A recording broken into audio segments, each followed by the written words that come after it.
আসসালামু আলাইকুম। সোল সাকিম ইউটিউব চ্যানেলে সকলকে জানাই স্বাগতম। আপনারা নিশ্চয়ই বাংলাদেশের বর্তমান পরিস্থিতি সম্পর্কে অবগত আছেন।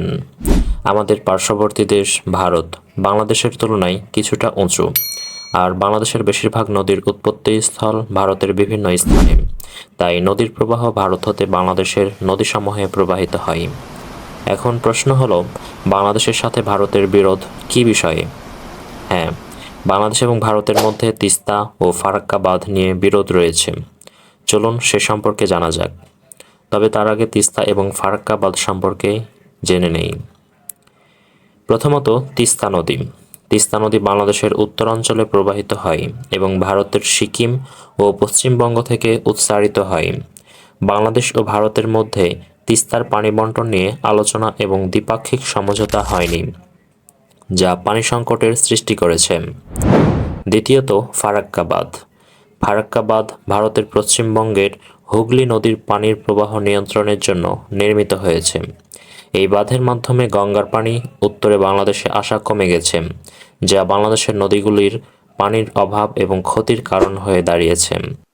কেননা খরার সময় যখন চাষাবাদ সেচ কার্য করার জন্য পানির প্রয়োজন হয়, তখন ভারত পানি দেয় না। আর যখন পানির প্রয়োজন নেই, তখন ফারাক্কা বাঁধের গেট খুলে দিয়ে তারা বাংলার মানুষকে ভাসিয়ে দিতে চায়। বাংলাদেশ এই বাঁধের প্রভাব কমানোর জন্য একটি আন্তর্জাতিক সমঝোতা চায়। এই বিষয়গুলো নিয়ে দুই দেশের মধ্যে আলোচনা ও সমঝোতা প্রক্রিয়া চলমান রয়েছে, তবে পুরোপুরি সমাধান এখনও হয়নি।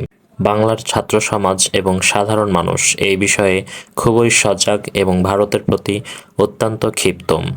তাই এখন ফেসবুক ও সোশ্যাল মিডিয়াগুলোতে ফারাক্কা বাঁধের বিপরীতে বাঁধ নির্মাণের জন্য নানা রকম লেখালেখি হচ্ছে। নদীর আপস্ট্রিমে যদি কোনো বাঁধ থাকে, তাহলে সেটার কারণে ডাউনস্ট্রিমে বন্যা নিয়ন্ত্রণ করার জন্য কিছু ইঞ্জিনিয়ারিং টেকনিক আছে। সে সম্পর্কেই আজকের ভিডিওতে আলোচনা করব। প্রথমত, নদীর তলভাগের লাউডার সার্ভে করা প্রথম কাজ। এরপর ওই সার্ভের ওপর ভিত্তি করে ওয়াটার সেট ডেলিনিয়েট করতে হবে। এর মাধ্যমে সর্বোপরি কন্ট্রিবিউটিং এরিয়ার হাইড্রোলজি স্টাডি করতে হবে। জিওটেকনিক্যাল ইনভেস্টিগেশন করতে হবে সয়েল প্রপার্টি জানার জন্য। দ্বিতীয়ত, সর্বোচ্চ বৃষ্টিপাত অ্যানালাইসিস করে নতুন ড্যামের ডিজাইন রেইনফল সিলেক্ট করতে হবে।